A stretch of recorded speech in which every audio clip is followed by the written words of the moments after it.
Bienvenidos, ¿cómo están?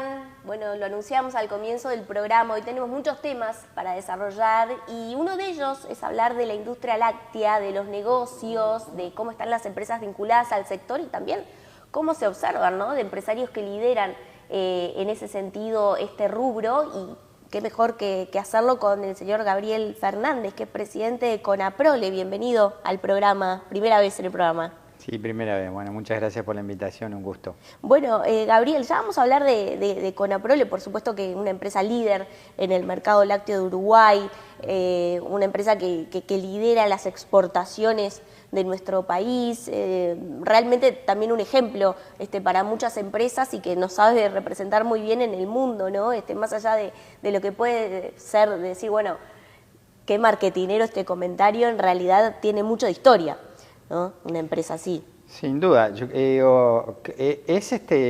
realidad es lo que sienten los uruguayos, no es porque lo diga yo, que obviamente podría tener un interés en el comentario, es porque lo hemos evaluado, lo hemos medido. El uruguayo siente muy suyo a Conaprole y es así, es una cooperativa nacional, va a cumplir 90 años de historia. O sea, que es mucho en un país joven como es el nuestro, porque en realidad desde nuestra independencia casi que Conaprole existe en el 50% del periodo independiente del país. Es una empresa pionera, es una empresa que nos representa en el mundo. Vivimos recibiendo fotos de viajeros que nos mandan productos nuestros, a veces en destinos que no se imaginan que los van a ver. Y lo mandan porque sienten el orgullo, que van a un lugar, a un desayuno y les dan una leche, o ven una manteca, o ven un queso, o ven algo nuestro. Y sienten, bueno, acá hay un pedacito de nuestro país, dulce de leche, Estados Unidos, yo qué sé, en muchos destinos. Por suerte, llegamos a 73 destinos distintos y creo que es una de las joyitas que tiene el Uruguay. Lo puedo decir sin sentir que digan, que poco modesto, porque en realidad en estos 90 años de historia que tiene la cooperativa y que ha hecho que llegue a ser esto, yo tengo un pedacito muy chiquito de toda esa historia, entonces no es por mis méritos, es por el mérito de mis antepasados. Uno lo que hace es, como en una carrera de posta, tratar de seguir en el mismo rumbo, generando una empresa cada vez más sólida, más fuerte, más sana, sin olvidarnos de que eso tiene que ir siempre de la mano de la vida de los productores. Y de la continuidad, ¿no? Intentar la continuidad que digo, vaya desafío también, ¿no?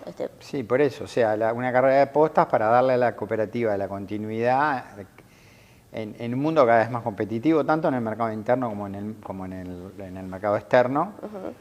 Pero además, digo, no se trata solo de hacer fuerte a Conaprole, mejor se trata de, esto tiene sentido, es un sistema, esto tiene sentido en la medida de que la cooperativa sea una herramienta útil para brindar un alimento saludable, sustentable al mundo, pero destacando el rol de mejorarle la calidad de vida al sector primario, a los productores, a los integrantes de la cooperativa.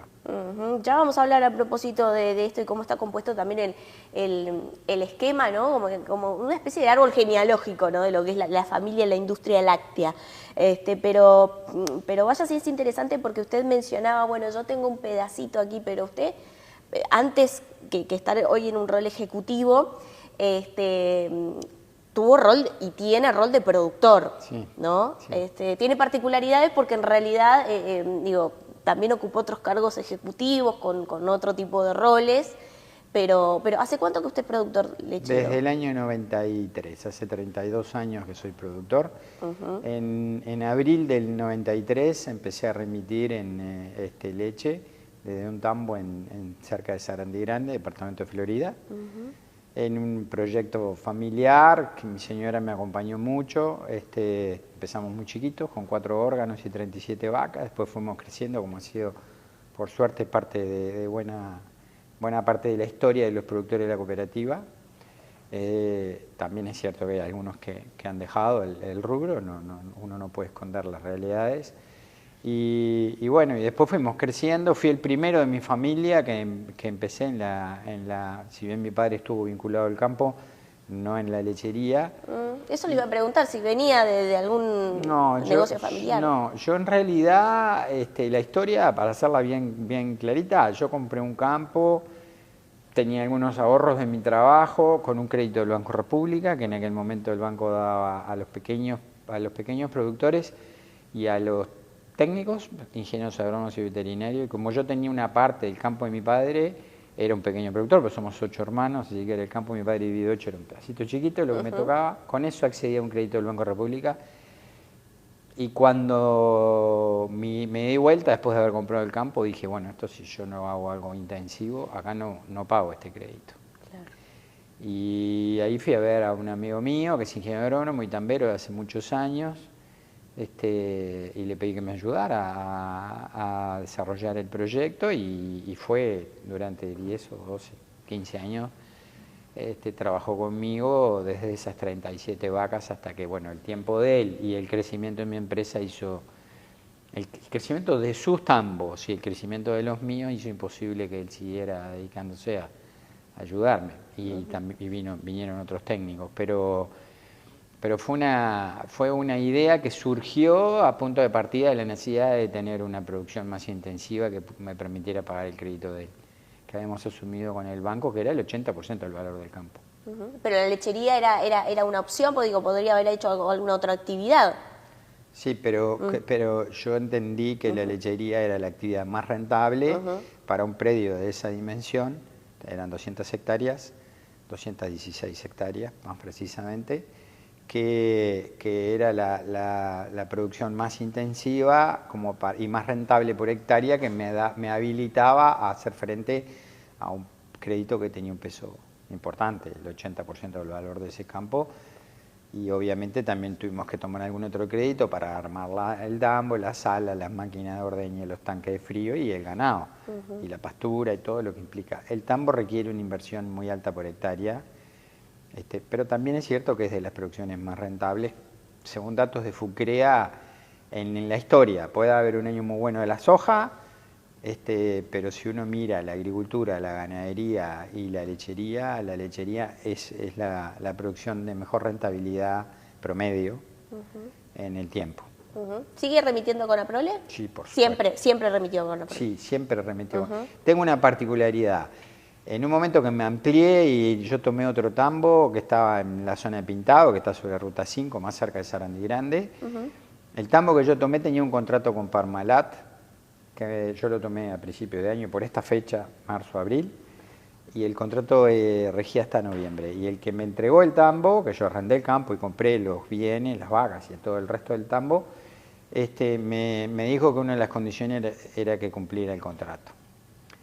Y remití a Parmalat por esos meses hasta noviembre, y cuando cerró el contrato, cuando todos los productores, o algunos productores veían una opción en irse a otras industrias que pagaban más, prometían más, yo cerré el contrato en noviembre y le dije a Parmalat que me iba para Conaprole con ese otro tambo también.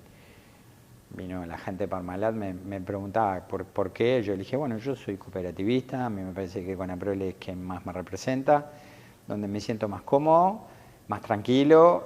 Podré tener momentos mejores o peores en las condiciones de precio, pero sin lugar a dudas es nuestra industria, de los productores, y es la mejor herramienta para producir leche, para que no se industrialice la leche. Bien, hay muchas variaciones en lo que es los precios de las diferentes empresas lácteas, en lo que le paga al productor. A ver, primero, ahí hay varios comentarios para hacer al respecto. Primero, una cosa es el producto que se vende en el mercado interno, porque obviamente es mucho más elaborado. No es lo mismo un queso que eventualmente un producto que se exporta en toneladas. Un queso que se vende en un supermercado o un litro de leche, que es lo que se exporta en toneladas o miles de toneladas. Como son los negocios que muchas veces nosotros cerramos en el exterior. Sin lugar a dudas, para la cooperativa es más rentable lo que se vende en el mercado interno que lo que se vende al mundo. No solo para la cooperativa, para todas las industrias que tienen venta en un mercado de consumo, digamos, o venta en un mercado de industria. Porque nosotros lo que vendemos son productos que muchas veces, a veces no, a veces son productos finales y a veces son productos que lo compran otras industrias para elaborar yogures, helados, postres o lo que fuere, ¿no? O fórmulas infantiles. Depende del tipo de producto que estemos vendiendo. Entonces, si uno vende solo en el mercado interno, normalmente debería poder pagar un mayor precio que si tiene un mix entre el mercado interno y exportación. Por otro lado, a nosotros el hecho de tener toda la variedad de productos que tiene la cooperativa, toda la variedad de mercados que tiene la cooperativa en el mundo, los tipos de moneda, nosotros vendemos en rublo, vendemos en China, le vendemos vendemos en euros, vendemos en dólares, vendemos en África, vendemos en Asia, hay más riesgos, más complejidades, logística, fletes, es bastante más complejo, pero al mismo tiempo uno tiene un abanico mucho más grande y lo que nosotros hacemos normalmente es destinar la leche dentro de lo posible, las capacidades industriales, a cada momento aquel producto que más lo valorice. Es decir, en algunos momentos vale más la pena vender leche polvo entera o a veces vale más la pena vender leche en polvo descremada más manteca. En general nuestras plantas de queso están a full, entre lo que se vende en el mercado interno y lo que se exporta. Nosotros tenemos pequeñas ventanas de cuotas con beneficios arancelarios en quesos, que son una cuota con Estados Unidos y otra cuota con México. Si tuviéramos mejores condiciones podríamos ir a otros mercados. De hecho, en algunos momentos fuimos y después perdimos la posición porque otros países hicieron acuerdos comerciales. Nosotros le vendíamos toda la musería que producíamos a Corea.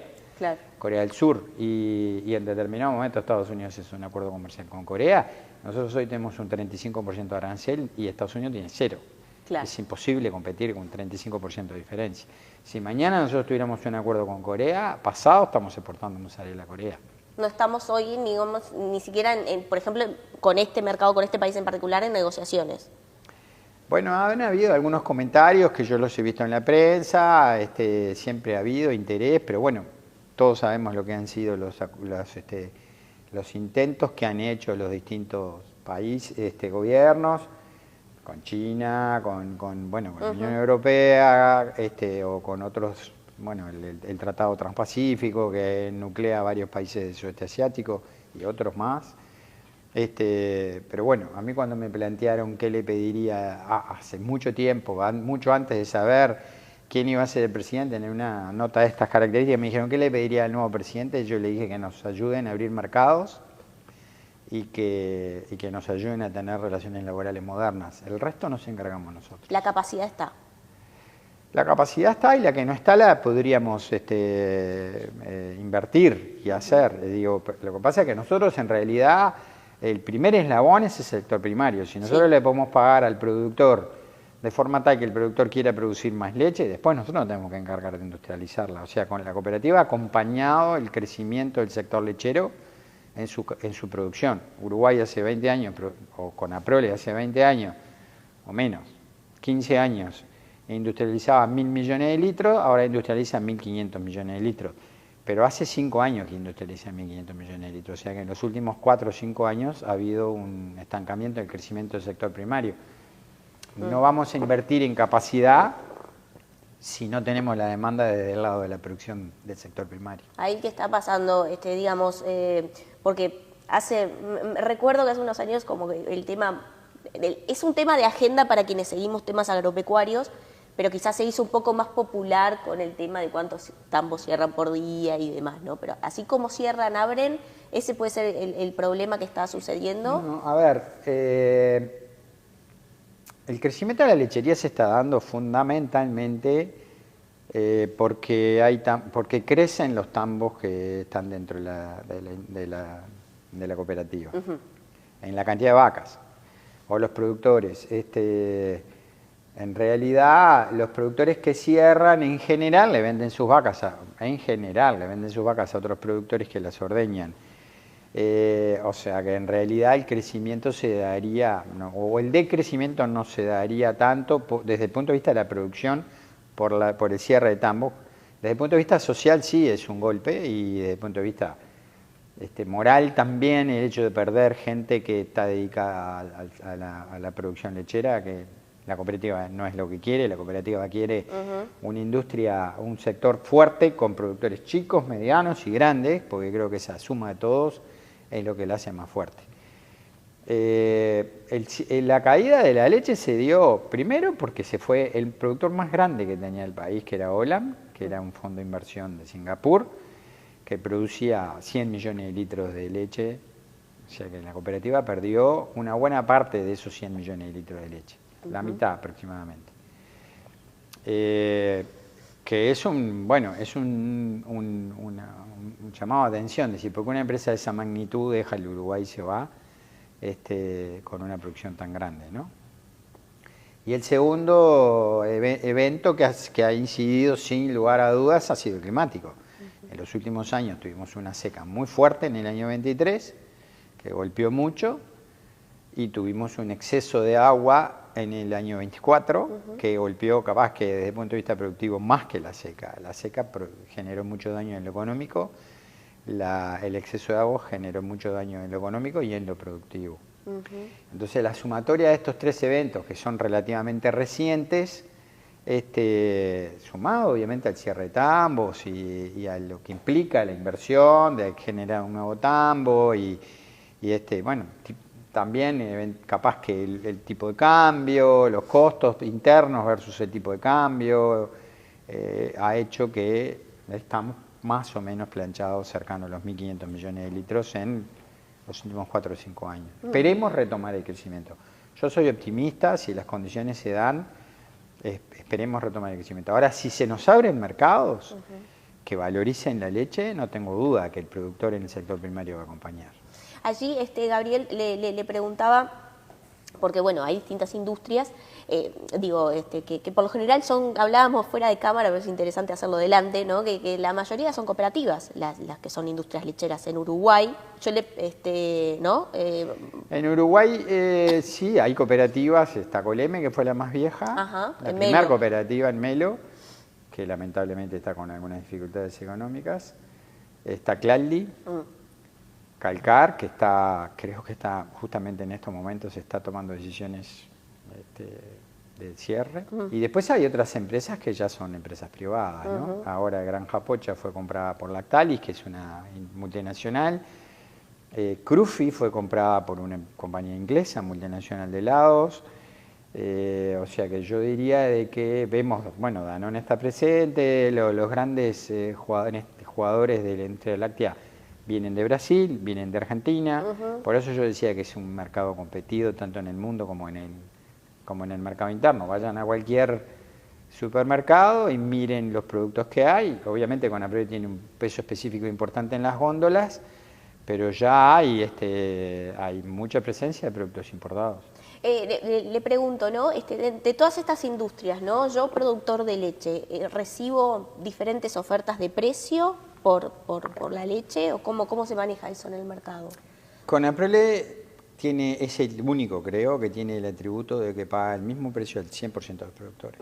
O sea, independientemente del tamaño, hay productores de 300 litros por día y productores de 30.000 litros por día. La cooperativa, en la medida que sea una cooperativa, le paga exactamente el mismo precio. El precio se fija, sí, por algunos parámetros que tiene la leche, que también son los mismos para todos, que son los parámetros de higiene, que es ese recuento bacteriano, células somáticas, que es la sanidad de la ubre de la vaca que produce esa leche, y la concentración de sólidos, que son básicamente grasa y proteína. Pero a una leche con los mismos parámetros de calidad tiene el mismo precio, independientemente del volumen y también independientemente de la distancia a la planta, porque el costo del flete de la leche es caro porque es mucho volumen, se mueve agua, hay mucha agua en el componente de la leche. Conaprole tiene un precio fijo, un precio es para todos. Lo que pasa es que en general, las plantas más chicas lo que hacen es fijar un precio mirando el precio de Conaprole. Es así, miran el precio de Conaprole, que sin lugar a dudas es un referente en el mercado, y a veces también priorizan el tamaño del productor, la cercanía del productor, o sea que en realidad yo me animaría a decir que el precio de Conaprole es el referente del mercado, es el fijado de una manera más objetiva, y los demás miran a Conaprole y actúan en consecuencia, la mayoría de ellos, al menos. independientemente de lo que produzcan o de lo que exporten. ¿Y Conaprole cómo fija el precio? Conaprole es una cooperativa y por ende no tiene fines de lucro. ¿Qué quiere decir? Que Conaprole cierra su balance a cero. Y el precio de la leche es el margen, es la rentabilidad, la ganancia del productor, que son sus dueños, sus socios, sus accionistas, lo podríamos decir.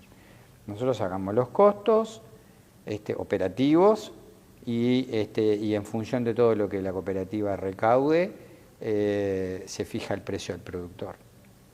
Por eso que es importante disponer la leche a aquellos productos que más valorizan la leche, porque es lo que redunda después en el precio final al productor. Obviamente, los precios internacionales, en la medida que hay un porcentaje altísimo de la leche de la cooperativa, alrededor del 70% que se va al mundo, los precios internacionales que cambian y que tienen muchos vaivenes, a nosotros nos inciden mucho en el precio final al productor.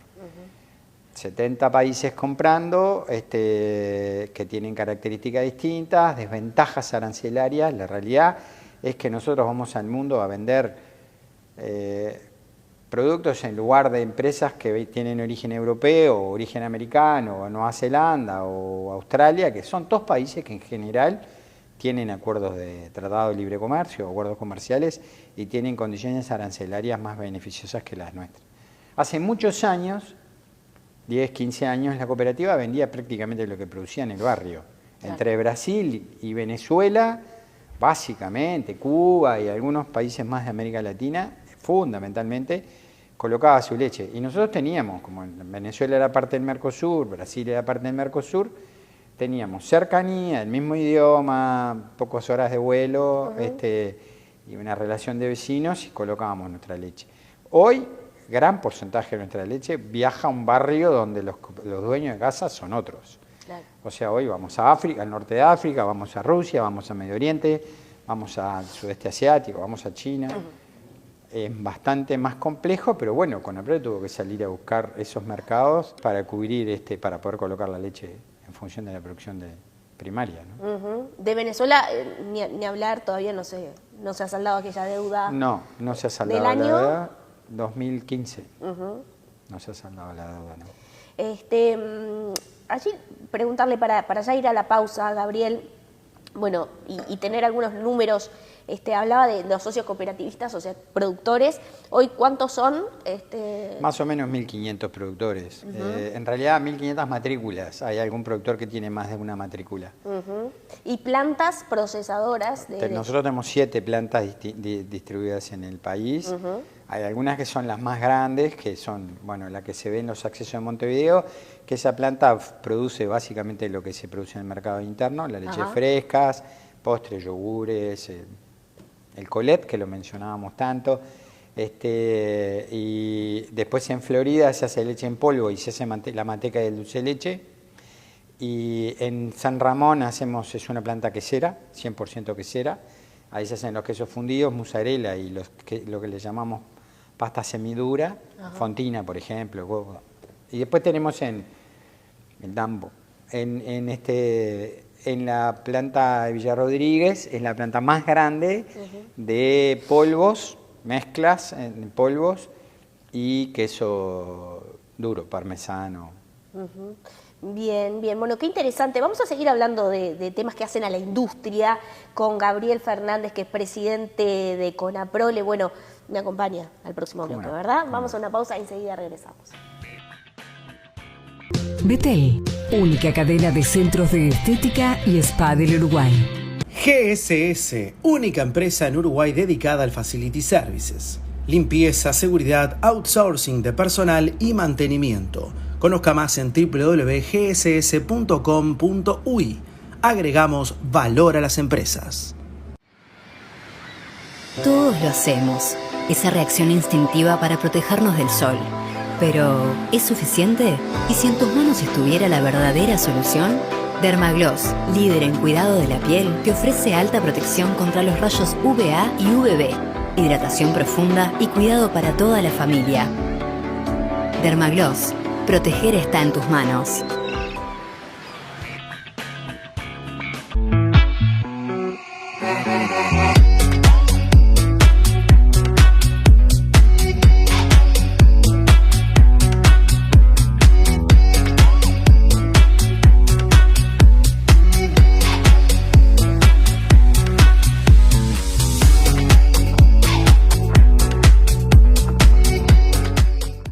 En tus obras, coloca aberturas de aluminio Patagonia, importadas de China, de alta prestación y a precios increíbles. Reconocidos constructores locales nos han elegido para sus proyectos con total éxito, mejorando sustantivamente la performance de los cerramientos y con importante ahorro de costos. Aberturas Patagonia, excelente calidad a precios increíbles.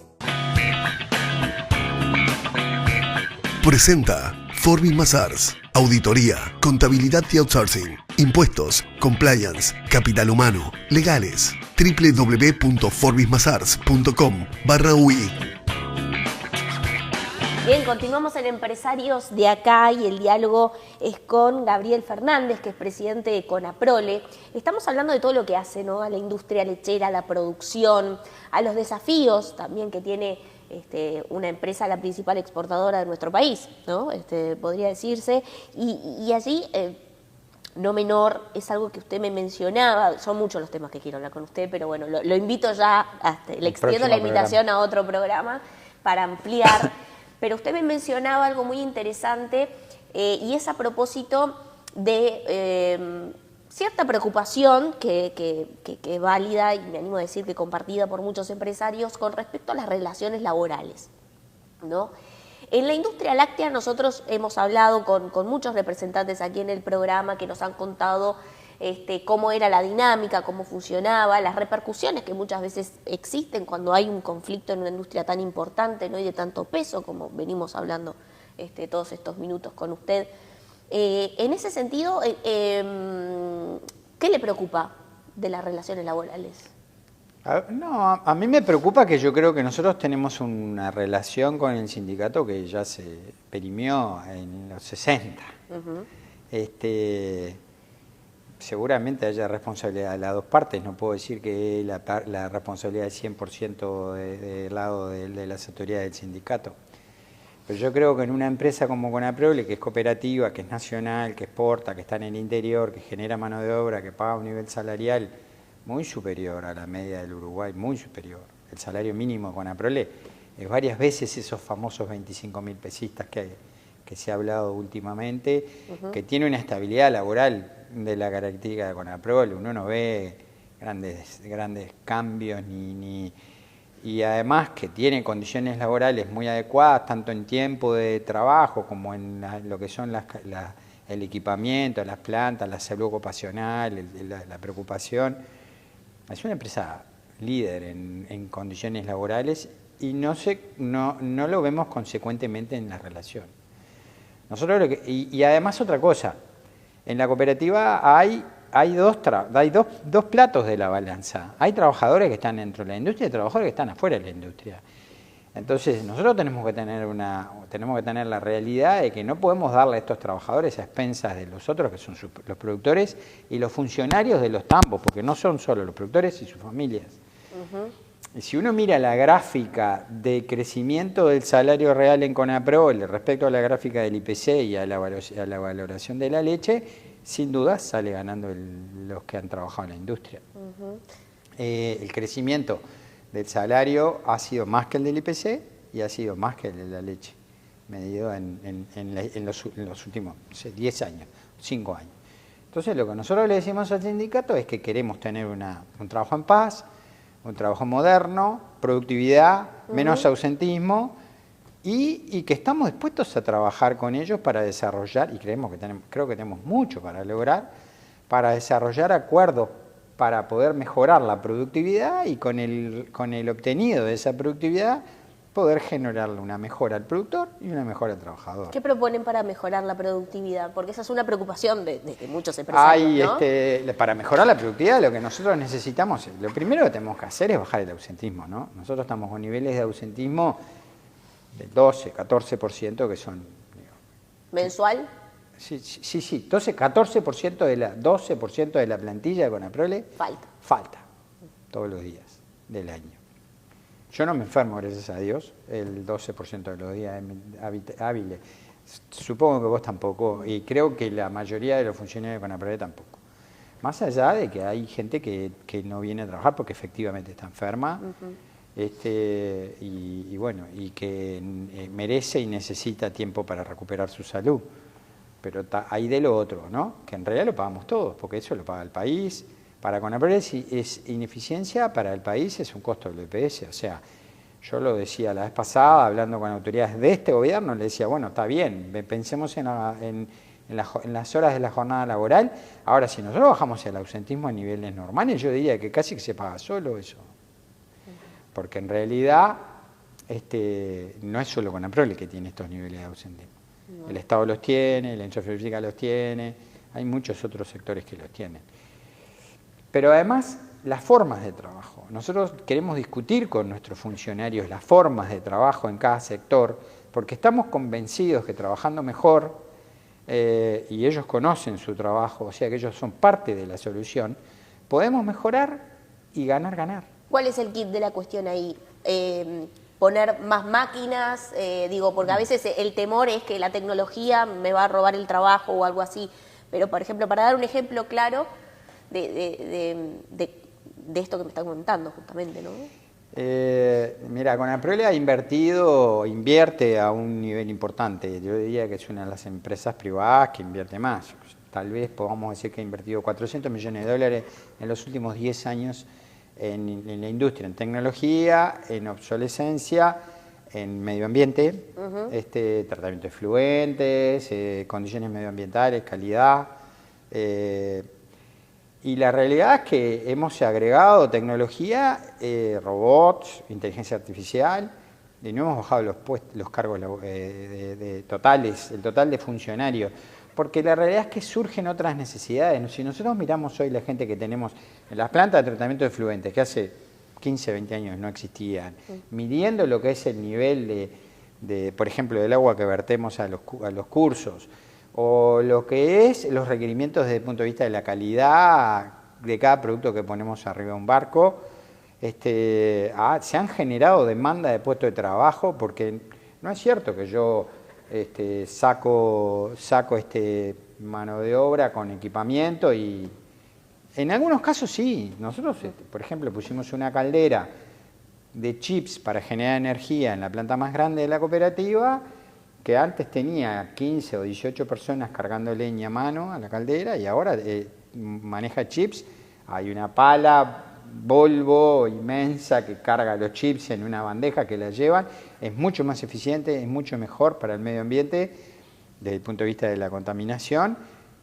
Pero no era una mano de obra calificada, pero se generaron otros puestos de trabajo. Hoy Conaprole no tiene menos empleados que cuando invirtió el primero de esos $400 millones que invirtió. Claro. Tiene los mismos.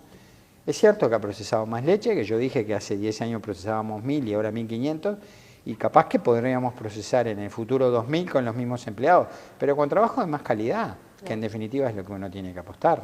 Por ejemplo, también sacando el ausentismo, ¿no? Que es uno de los ítems que ya me mencionó.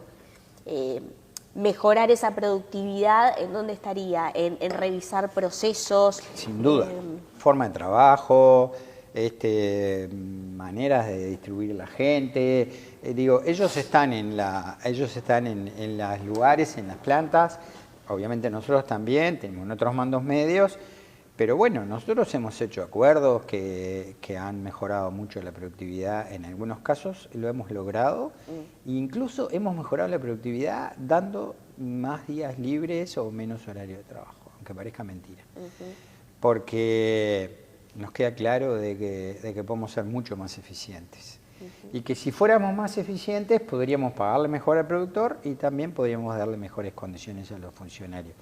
Pero no solo eso, ¿no? Eso es una pata, no nos quedemos en eso, porque por supuesto. Si no hacemos una mala lectura de la situación de la lechería yo creo que Conaprole tiene muy buenos empleados en términos generales, hay 2.000 empleados en la cooperativa. Si uno mira el nivel de excelencia de nuestros productos que van al mundo y a quienes les exportamos, y qué concepto tienen los que nos compran, debemos decir que en realidad es una pata que tenemos que mejorar, pero tenemos muchísimos funcionarios muy esforzados, muy comprometidos, muy capaces, muy bien formados.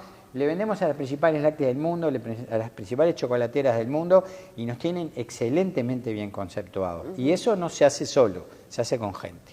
No, por supuesto, la idea siempre es un poco también ver en dónde están las dificultades, los desafíos, ¿no? Un poco qué le piden los empresarios, por ejemplo, en este caso, a la nueva administración. Y, bueno, usted me mencionaba lo de las relaciones laborales, y es un tema que está en agenda, por ejemplo, en la modificación de algunas de alguna legislación ya aprobada, por ejemplo, en lo que tiene que ver con la LUC y con la ocupación de lugares de trabajo, ¿no? Una relectura de eso.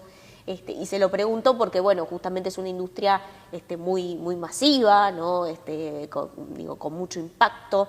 ¿Usted entiende que cambiar o modificar algún tipo de aspectos de esta legislación, por ejemplo, cambia las reglas de juego? Sí, a ver, cualquier cambio cambia, ¿no? Para eso se hace el cambio. Yo no veo muy viable, honestamente, el hecho de poder estar en el mismo local, en el mismo lugar, con el mismo equipamiento, unos ocupando y otros trabajando. Me parece un poco, no sé si iluso es la palabra, pero poco probable, digamos. Pero voy más lejos que eso. En realidad, lo que nosotros queremos tener es un buen relacionamiento, un buen diálogo con las autoridades del sindicato, para fortalecer, para mejorar la productividad de la empresa, para poder asegurar fuente de trabajo de calidad, como lo ha hecho la cooperativa hasta ahora, pero poniendo productos en el mundo. La competitividad nos lo exige, no es un capricho. Hoy nosotros tenemos que ser competitivos, y si queremos poner productos en China, tenemos que lograr dos cosas. Yo estuve hace un mes reunido con el presidente de Geely, que es la láctea número 1 de China, la quinta del mundo, la primera de Asia. El presidente de Geely no viaja al Uruguay porque sí, estoy hablando con el presidente de una de las principales lácteas del mundo, miles de millones de dólares de facturación, con presencia en Holanda, con presencia en Indonesia, con presencia en Nueva Zelanda, en el mundo, y vino a Uruguay, vino a reunirse con Conaprole. Y nos dijo dos cosas: tenemos que acercar las condiciones comerciales y arancelarias entre los dos países, y tenemos que trabajar en algunos temas técnicos para mejorar sabores, cosas que en realidad nosotros, pero nosotros queremos a Conaprole como socio. Entendemos que Conaprole es un socio estratégico, y el Uruguay, nosotros ocupamos el 4% de la tierra del Uruguay para producir la leche que exportamos, y somos el principal exportador. No vamos a crecer en el mercado interno, los uruguayos somos muy tomadores de lácteos, consumimos 240 litros per cápita, estamos al nivel de los principales países en consumo de leche per cápita, de lácteos per cápita, o sea que la apuesta está de puertas para afuera. No vamos a ser más que 3 millones y tantos de habitantes, porque eso lo dice todos los que estudian demografía, y bueno, entonces en realidad lo que tenemos que hacer es mirar el mundo. Tenemos muchas condiciones naturales, y tenemos la cultura de producción de leche, tenemos la gente que lo sabe hacer. Lo que tenemos que tener es la posibilidad de competir. Y así, por ejemplo, ¿en qué aspecto podría el gobierno mediar entre relacionamientos, ¿no? Porque, bueno, tenemos todas esas bondades, ¿no? Pero bueno, se ve que hace falta un pasito más, ¿no? Como para mejorar esa estructura de trabajo que usted me mencionaba. A ver, yo creo que el Ministerio de Trabajo y los Ministerios de Trabajo, en el tiempo que yo estoy en la cooperativa, han tenido siempre roles importantes en las relaciones bipartitas de las dos partes. No me quedo en eso, yo creo que es un tema cultural del país, del gobierno. Lo tiene que decir el Ministro de Economía, el Presidente de la República, el Ministro de Educación, el Ministro de Trabajo, el Ministro de Industria. Todos tenemos que pensar que la competitividad es una parte fundamental para que el Uruguay crezca en el sector lácteo y en otros. No podemos pensar que cuando los demás se van o cuando deciden no invertir es porque toman malas decisiones los otros. Creo que tenemos muchas bondades, por algo las empresas han venido a invertir, las que han venido a invertir en el Uruguay, y tenemos cosas para mejorar. Bueno, veámosla de forma madura, analicémoslo, vemos por dónde está. Somos todos uruguayos, vamos todos a editar los mismos goles, tenemos que trabajar juntos. Allí, bueno, muy interesante, obviamente me quedaron muchos temas para abordar, ¿no? Así que le dejo ya la invitación, como le dije en el bloque anterior, para otra oportunidad. Me parece muy interesante que nos comente, porque usted tiene una experiencia Yo lo mencionaba, pero nos quedó por fuera, ¿no? En el ámbito empresarial ejecutivo, que no solo fue ser tambero, tiene una experiencia de muchísimos años en la industria farma, ¿cómo le ayudó para gestionar hoy la empresa que lidera? Sí, yo creo que sí. Yo creo que aprendí mucho durante mis años de trabajo en la industria, que no fueron pocos. Cuéntelo. No quiero sacar muchas cuentas, pero capaz que 30 años también trabajando en industria farmacéutica. Por suerte con experiencia en industria nacional y industria multinacional, que uno aprende también a analizar tamaños, dimensiones, estilos. ¿Puede repasar las empresas en las cuales estuvo? Sí, claro. Yo empecé mi actividad en una empresa nacional, familiar, que fue el Laboratorio Gautier, cuando tenía 20 años. Estuve 13 años ahí, después fui a Bayer, encargado del sector farma. Y después de ahí estuve desde si no me equivoco, desde el 95 hasta el 2012 como gerente general de Clausen. Y después del 2012 al 2017 en Rinque Pharma. Ahí estaba haciendo más un asesoramiento externo. También asesoré algunas otras empresas ya como asesor contratado, farmacéuticas nacionales y multinacionales. Pero siempre mantuve el tambo. Yo diría que de los 52 semanas del año me animo a decir que seguramente en todos estos 30 años no menos de 49 semanas debo haber ido al tambo sin falta a pasar por lo menos 2 o 3 días de la semana allá. Si bien es cierto que tengo una estructura técnica y que el tamaño hoy me lo habilita como para tener un ingeniero agrónomo que trabaja full time conmigo, y que es un colaborador muy estrecho, pero yo voy todas las semanas. Y mi señora trabaja exclusivamente para el tambo, ella lleva toda la administración, lleva todos los pagos, toda la nómina de salarios, y mi hija que es contadora también. O sea que hay continuidad familiar, digamos. Sin duda, la familia está 100% vinculada a la producción y me cubren las espaldas en cosas que yo a veces no puedo hacer.